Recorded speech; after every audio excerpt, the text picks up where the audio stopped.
السلام علیکم ورحمۃ اللہ وبرکاتہ۔ آسان اصول تفسیر کے اسباق چل رہے ہیں۔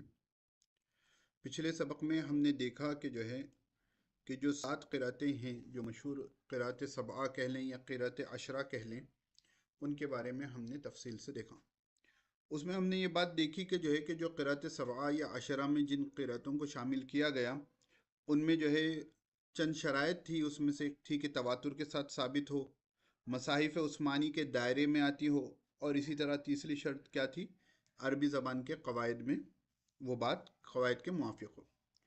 اب اس کے بعد ایک مشہور بحث جو بندہ بھی اصول تفسیر پڑھے یا علوم القرآن پڑھے، اس میں یہ ٹاپک بڑا مارکت الآرا ہے کہ قرآن کریم 7 حروف میں نازل کیا گیا۔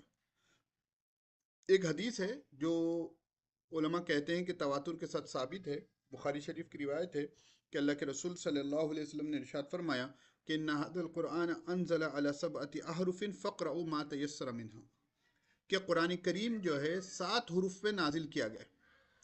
قرآن کریم 7 حروف میں نازل کیا گیا ہے۔ فاقرؤوا ما تیسر منها، تو جس میں آسانی ہو اس طرح پڑھو۔ تو اس کی بہت سی تشریحات ہے، آگے بھی آپ کو یہاں پر اس کی تشریح ملے گی کہ 7 حروف سے کیا مراد ہے۔ بعض لوگ مشہور 7 قرتوں کو 7 حروف سے مراد لیتے ہیں، وہ غلط بات ہے۔ وہ 7 قرتیں الگ ہیں، یا عشرہ قرت الگ ہیں اور 7 حروف الگ ہیں۔ بنیادی بات یہ ہے کہ عرب کے بہت سے قبائل تھے، ہر قبیلے کا اپنے پڑھنے کا، اپنے بولنے کا انداز کچھ جدا گانا تھا، بعض تعبیرات ان کی الگ تھیں، ٹھیک ہے نا۔ آنے کے لیے کوئی کہیں گے تعال، کوئی کہیں گے اقبل، ٹھیک ہے نا۔ اسی طرح کوئی کہیں گے حلما۔ تو تینوں ورڈ آنے کے لیے ہیں، لیکن الگ الگ قبیلے میں الگ الگ چیز معروف تھی۔ تو اسی لیے اللہ کے رسول صلی اللہ علیہ وسلم فرمایا کہ 7 حروف میں نازل کیا گیا ہے، اس لیے جس میں آسانی ہو اس میں پڑھو۔ اب ایک ہے کہ حضور اقدس صلی اللہ علیہ وسلم کیونکہ قریش قبیلے سے تھے، تو جب حضرت عثمان غنی رضی اللہ تعالیٰ نے تمام قرتوں کو تمام حروف کو جمع کیا، تو اس میں رعایت کی قبیلہ قریش کی۔ اور حضور اقدس صلی اللہ علیہ وسلم کے زمانے میں جب اسلام قرآن نازل ہو رہا تھا، ہر کوئی اپنے قبیلے میں ہر کوئی اپنے کمفرٹ زون میں تھا نا۔ ان کو بس ایک ہی قبیلہ قریش کی لغت پر لانا وہ تھوڑا ان کے اوپر تنگی کا باعث بنتا تھا۔ اس لیے حضور اقدس صلی اللہ علیہ وسلم نے یا اللہ رب العزت نے 7 حروف کی گنجائش کی۔ تفصیل ابھی آگے آ رہی ہے، ہم دیکھیں گے۔ اس حدیث میں 7 حروف سے کیا مراد ہے، اس سلسلے میں اہل علم کے مختلف اقوال ہیں۔ ان میں سے 2 رائیں زیادہ اہم ہیں۔ اگر آپ کیونکہ آپ کے سلیبس میں علوم القرآن بھی ہے، تو علوم القرآن میں مفتی تقی عثمانی صاحب دامت برکاتہم نے تفصیل سے بیان کیا ہے، ٹھیک ہے نا۔ یہ تو بہت تفصیلی بحث ہے، لیکن آسان اصول تفسیر کے مقابلے میں وہاں پر تفصیل تھوڑی زیادہ ہے۔ تو اس کے ساتھ وہاں کا وہ حصہ پڑھ لیں گے تو آپ کو اور فائدہ ہوگا، کیونکہ ایک بات الگ الگ انداز سے پڑھی جائے تو وہ جلدی سے ذہن میں بیٹھ جاتی ہے۔ تو مولانا قاری سیف اللہ رحمانی صاحب دامت برکاتہم یہاں پر 2 باتوں کو ذکر کر رہے ہیں۔ پہلی چیز، اس سے مراد عربوں کی لغات میں سے 7 لغتیں ہیں۔ عربوں کی جو لغات تھیں، ٹھیک ہے، ان میں سے 7 لغتیں ہیں۔ یعنی قرآن مجید نازل تو ہوا قریش کی لغت میں، لیکن بعض مفہوم کو مختلف قبائل کے لوگ الگ الگ الفاظ سے تعبیر کیا کرتے تھے۔ کیا ہے مولانا، بات سمجھ میں نہیں آئی؟ تو یہاں مثال سے سمجھیے۔ ابتدائی دور میں تمام لوگوں کو ایک ہی لغت کا پابند بنانا ان کے لیے دشواری کا باعث تھا۔ بھائی بندہ نیا نیا اسلام قبول کیا ہے، اس کی اپنی مادری زبان الگ ہے، یعنی عربی ہی ہے، لیکن اس کا لب و لہجہ تھوڑا الگ ہے۔ اب سب کو ایک ہی کا پابند بنا دینا تھوڑا دشوار تھا، ٹھیک ہے نا، امپاسبل نہیں تھا لیکن دشوار تھا۔ اور اسلام کیا ہے، آسانیاں مہیا کرتا ہے، اس لیے انہیں اپنی اپنی لغت کے مطابق پڑھنے کی اجازت دی گئی تھی۔ جیسے ایک ہی مفہوم کو بیان کرنے کے لیے کوئی قبیلہ کہتا ہے اقبل، کوئی قبیلہ بولتا ہے تعال، اور کوئی قبیلہ کہتا ہے حلما۔ تو ورڈ ایک ہی ہے، کسی کو آپ استقبال کسی کا کر رہے ہیں، تشریف لائیے کہہ رہے ہیں، تو ایک قبیلے کے پاس اقبل کا لفظ، ایک قبیلے کے پاس تعال کا لفظ، اور ایک قبیلے کے پاس حلما کا لفظ۔ جی، تو ایک ہی قبیلہ ایک ہی مفہوم کو ادا کرنے کے لیے کسی کے پاس اقبل کا لفظ تھا، کسی کے پاس تعال کا لفظ تھا، کوئی حلما کہتا تھا۔ تو اسی طرح عربوں کی کیونکہ 7 مختلف مشہور لغتیں تھیں یا بڑی لغتیں تھیں، اس میں سے قریش کی لغت تھی، تو ابتدائی دور میں ہر ایک لغت کو اجازت دی گئی کہ وہ اپنے الفاظ اس میں قرآن کے الفاظ ادا کریں، ٹھیک ہے نا۔ بالکل اوپن اجازت نہیں تھی، وہ بھی ریسٹرکٹڈ اجازت تھی۔ اس کی جو ہے روایت جو ہے حضرت ابوبکر رضی اللہ تعالیٰ عنہ کی روایت سے اس کی تائید ہوتی ہے، جو مسند احمد میں ہے۔ عربی کے الفاظ آپ کو کتاب میں بھی مل جائیں گے کہ حضرت جبرائیل علیہ السلام نے حضور صلی اللہ علیہ وسلم سے کہا کہ اے محمد، قرآن کریم کو ایک حرف پر پڑھیے، ٹھیک ہے نا، اقرا اقرا القرآن علی حرف۔ تو حضرت میکائیل علیہ السلام، ٹھیک ہے نا، یہ دونوں جگہ صلی اللہ علیہ وسلم جو ہے تھوڑا اس کی غلطی ہے، ٹھیک ہے نا، علیہ السلام پڑھ لیں گے۔ تو حضرت میکائیل علیہ السلام نے فرمایا اس میں اضافہ کروائیے، یہاں تک کہ معاملہ جو ہے 6 یا 7 حروف تک پہنچ گیا۔ حضرت جبرائیل علیہ السلام نے فرمایا کہ ان میں سے ہر ایک شافی و کافی ہے، جب تک آپ عذاب کی آیت کو رحمت سے یا رحمت کو عذاب سے بدل نہ دیں۔ جب تک آپ عذاب کی آیت کو رحمت سے یا رحمت کی آیت کو عذاب سے نہ بدل دیں، یعنی بالکل مفہوم نہ بدل جائے، تب تک تو اجازت ہے۔ یہ ایسا ہی ہوگا کہ آپ تعال یعنی آؤ کے معنی کو اقبل، حلما، اذهب، اسرع، اجل کے الفاظ سے ادا کریں۔ تو اس طریقے سے جو ہے بات حدیث شریف میں ذکر کی گئی ہے۔ اسی طرح ابو بکر عامش رحمۃ اللہ علیہ نقل کرتے ہیں کہ حضرت انس رضی اللہ تعالیٰ عنہ نے یہ آیت پڑھی، اِنَّ نَاشِئَةَ اللَّيْلِ هِيَ أَشَدُّ وَطْئًا وَأَصْوَبُ قِيلًا، ٹھیک ہے نا۔ یہ جو آیت کریمہ ہیں یہ غالباً سورہ بنی اسرائیل کی یا سورہ مزمل کی ہے، ٹھیک ہے۔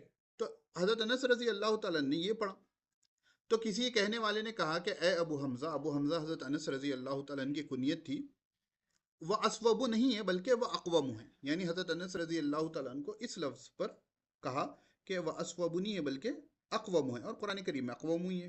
تو حضرت انس رضی اللہ تعالیٰ نے فرمایا کہ اقوم بھی کہہ سکتے ہیں، اسوبو بھی کہہ سکتے ہیں، اور احیا بھی کہہ سکتے ہیں، یعنی تینوں کے معنی جو ہے ایک ہیں، سب ایک ہی معنی میں۔ تو یہ روایت بھی جو ہے علامہ طبری رحمۃ اللہ علیہ نے اپنی کتاب میں نقل کی ہے، آپ کو مثل کتاب میں حوالے مل جائیں گے۔ تو اس سے معلوم بھی کیا ہوا کہ جو ہے قرآن کریم 7 الگ الگ حروف، دیکھیے قرأتوں کا اختلاف الگ تھا، مالکی یوم الدین کو ملکی یوم الدین پڑھ دیے، یہاں پر 7 حروف ہے، یہ بڑا اور زیادہ اختلاف ہے، یعنی الفاظ ہی بدلے جا رہے ہیں۔ ورڈز کے ہر لفظ میں تو 7 حروف نہیں ہیں، لیکن بحیثیت مجموعی عرب کے 7 بڑے قبائل جن کی زبان کو قبول عام حاصل تھا، ان کی تعبیر کے مطابق قرآن پڑھنے کی گنجائش رکھی گئی تھی۔ اب یہ علماء کرام جو سلف صالحین ہیں اور جو اس لائن کے ماہر ہیں، ان میں سے سفیان ابن عیینہ، ابن جریر طبری، ابن وہب اور بہت سے اہل علم کی یہ رائے ہے۔ فرسٹ پوائنٹ جو تھا نا کہ 7 بڑے قبائل یا 7 عرب کے لغات پر قرآن کریم کو نازل کیا گیا، یہ پہلے۔ اور علامہ ابن عبد البر رحمۃ اللہ علیہ مشہور محدث گزرے ہیں کہ قول کے مطابق یہی اکثر اہل علم کی رائے، یعنی میجورٹی کی رائے یہی ہے۔ البتہ جب عرب لغت قریش پر قرآن کی تلاوت کے عادی ہو گئے تو یہ سہولت ختم کر دی گئی، ٹھیک ہے نا۔ جب سب لوگ جو ہے قریش کی اس پر پڑھنے کے عادی ہو گئے، جیسا کہ ہم لوگ آج کل پڑھتے ہیں، تو اب یہ سہولت ختم کر دی گئی ہے، کیونکہ رسول اللہ صلی اللہ علیہ وسلم نے حضرت جبرائیل علیہ السلام سے قرآن کریم کا جو آخری دور سنا ہے نا، جو مرض الوفات سے پہلے کا رمضان تھا جس میں حضور صلی اللہ علیہ وسلم نے اپنا آخری دور سنایا، وہ صرف لغت قریش میں ہوا، جس کے مطابق قرآن مجید نازل ہوا تھا۔ یہ بھی آپ کو جو ہے اصول علوم القرآن کی کتابوں میں یہ باتیں تفصیل سے آپ کو مل جائے گی۔ میری آپ کو ذاتی رائے ہے کہ یہ باتیں تو 1-2 مرتبہ پڑھ لیں آپ کتاب میں بھی، اس کے ساتھ علوم القرآن میں یہ جو ہے 121 صفحے سے شروع ہو رہا ہے، اس میں آپ پڑھیں تو آپ کو اور تفصیل مل جائے گی۔ اب دوسری رائے، پہلی رائے تو یہ تھی، دوسری رائے یہ ہے کہ 7 حروف سے مراد قرأت کی مختلف نوعیتیں ہیں، اور وہ یہ ہیں 7 حروف سے مراد قرأت کی مختلف نوعیتیں ہیں، یعنی تلاوت کرنے کی الگ الگ نوعیتیں ہیں۔ وہ کون سی ہیں؟ وہ یہ ہیں، ایک، واحد تثنیہ جمع مذکر اور مؤنث کا فرق ہو، کہ کہیں پر واحد پڑھ دیا گیا، کہیں پر جمع پڑھ دیا گیا، کہیں مذکر پڑھ دیا گیا، کہیں جمع پڑھ دیا گیا۔ جیسے یہاں پر قرآن کریم میں ہے نا لِأَمَانَاتِهِمْ جمع کا صیغہ ہے، اس کو جو ہے لِأَمَانَتِهِمْ واحد کے ذریعے پڑھ دیا گیا، دونوں کی گنجائش ہے، ٹھیک ہے۔ تو یہ ایک اختلاف ہو گیا۔ اور دوسرا اختلاف جو ہے افعال یعنی ماضی، مضارع اور امر کا فرق ہو، جیسے قرآن کریم میں ہے ربنا باعد بین اسفارنا، ربنا باعد بین اسفارنا، ٹھیک ہے نا۔ یہاں پر کیونکہ میں تھوڑا ٹول استعمال کر اس کرتا ہوں تو کہیں پر رہ جاتا ہے، ربنا باعد بین اسفارنا، یعنی ربنا منادہ ہوا، کیا ہوا؟ منادہ ہوا، باعد کیا ہوا؟ امر ہوا۔ یہ عام طور پر میں جو تلاوت کر دی۔ دوسری ربنا باعد یعنی ربنا کو مبتدا کے قرار دیا گیا اور باعد کو فعل ماضی قرار دیا گیا. سمجھے نا؟ باعد ربنا باعد. تو ایک قرات میں کیا ہو گیا؟ ربنا منادہ ہو گیا، یعنی یا ربنا اے ہمارے پروردگار، باعد بین اسفارنا، یہ باعد سے جو ہے فعل امر آ گیا. اور دوسری قرات میں جو ہے ربنا جو ہے مبتدا بن گیا اور باعد جو ہے فعل ماضی بن کر جو ہے پوری خبر کی جو ترکیب ہوتی ہے وہ ترکیب ہو جائے گی. نمبر 3 فرماتے ہیں کہ اعراب یعنی زبر زیر پیش کا اختلاف. جیسے قرآن کریم میں ہے ولا یزار کاتب ولا شہید، ٹھیک ہے نا، ولا یزار کاتب ولا شہید، ٹھیک ہے نا. سورہ بقرہ کی جو طویل ترین آیت ہے اس کی آیت ہے یہ. اس میں را کے زبر کے ساتھ لا یزار کے قرات بھی ہے، را کے زبر کے ساتھ بھی لا یزار کی قرات ہے. ایسی صورت میں لا نہیں کے لیے ہوگا، اور را کے پیش کے ساتھ بھی ہے، لا یزارو کی قرات بھی ہے، ایسی صورت میں لا نافیہ ہوگا. یہ جو ہے نا لا یزار ایک قرات میں زبر کے ساتھ ہے، ٹھیک ہے، جس بارے میں یہاں کہہ رہے ہیں کہ را کے زبر کے ساتھ بھی ہے، ٹھیک. اس صورت میں لا جو ہے لا نہیں ہوگا، لا نہیں آپ کو معلوم ہے نا کہ ہو کے رکا جاتا ہے. ایک قرات میں را کے پیش کے ساتھ بھی، یعنی لا یزار کاتب، را کے پیش کے ساتھ تلاوت کریں گے تو ایسی صورت میں یہ لا جو ہوگا وہ لا نافیہ ہو جائے گا، یعنی نفی، کسی کام سے کام کے نہ ہونے کا بیان جو کس کو کہتے ہیں نا. لائے نہیں میں کیا ہوتا ہے؟ کام سے روکا جاتا ہے. لائے نفی میں کیا ہوتا ہے؟ کام کے نہ ہونے کو بتایا جاتا ہے. تو زبر زیر پیش کا بھی اختلاف ہوتا ہے. اور جو عربی تفاسیر ہم پڑھتے ہیں، عربی تفاسیر جو پڑھو گے آپ، اس میں بہت سی قرأتوں کو بتا دیا جاتا ہے کہ یہاں پر پیش کے ساتھ پڑھا گیا، یہاں پر زیر کے ساتھ پڑھا گیا.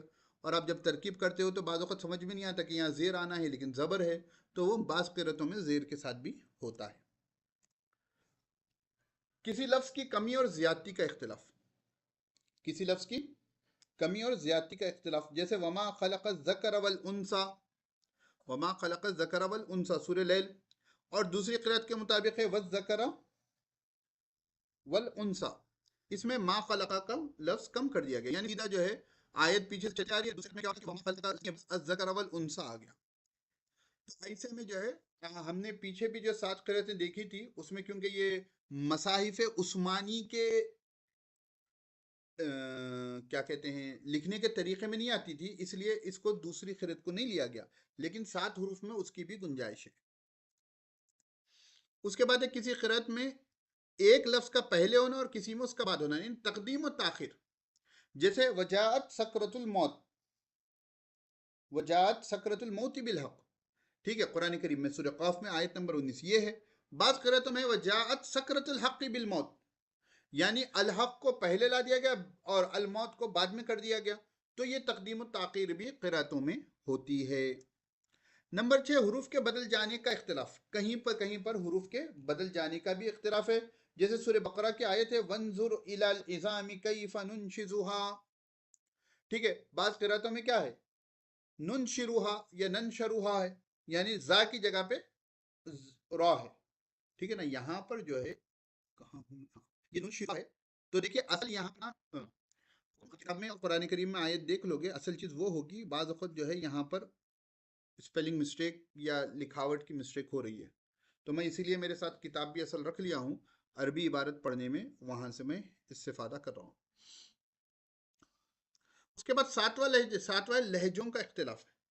جیسے فتح اور امالہ یا ترقیق یا اظہار ادغام، یہ جو تجوید کے قواعد ہوتے ہیں تو جو لہجے ہوتے ہیں ان کا بھی اختلاف ہوتا ہے. جیسے حل اتاک حدیث موسیٰ، تو ایک قرات میں ہے اتی اور موسئی کے ساتھ، اتے اور موسے کے ساتھ، ٹھیک ہے نا. موسے میں امالہ کی بھی ہے جس میں اتی اور موسے پڑھا جاتا ہے، جس میں اتی اور اتے اور موسے پڑھے جاتا ہے، ٹھیک ہے نا. اتے اور موسا، اتے اور موسا پڑھا. امالہ کس کو کہتے ہیں پہلے سمجھیں. جیسے میں زیر کو منصوب یہیں پہ پڑھتے ہیں. اگر نارملی یہ آیت کریمہ کی ہم تلاوت کرتے تو مجریہا پڑھتے تھے، لیکن پارے 12 میں غالباً یہ آیت کریمہ ہے، اس کو جو ہے ہم پڑھتے ہیں مجریہا. نہیں، یا زیر کی بھی آواز نہیں آ رہی، زبر کی بھی نہیں آ رہی، درمیانی آواز، یعنی زیر کی آواز کو امالہ کہتے ہیں کسی کی طرف مائل ہونا، جھکا ہونا. تو بالکل 100% سیم آواز نہیں آنا بلکہ تھوڑی ہٹ کر آنا. تو اب میں تجوید وغیرہ کا جو ہے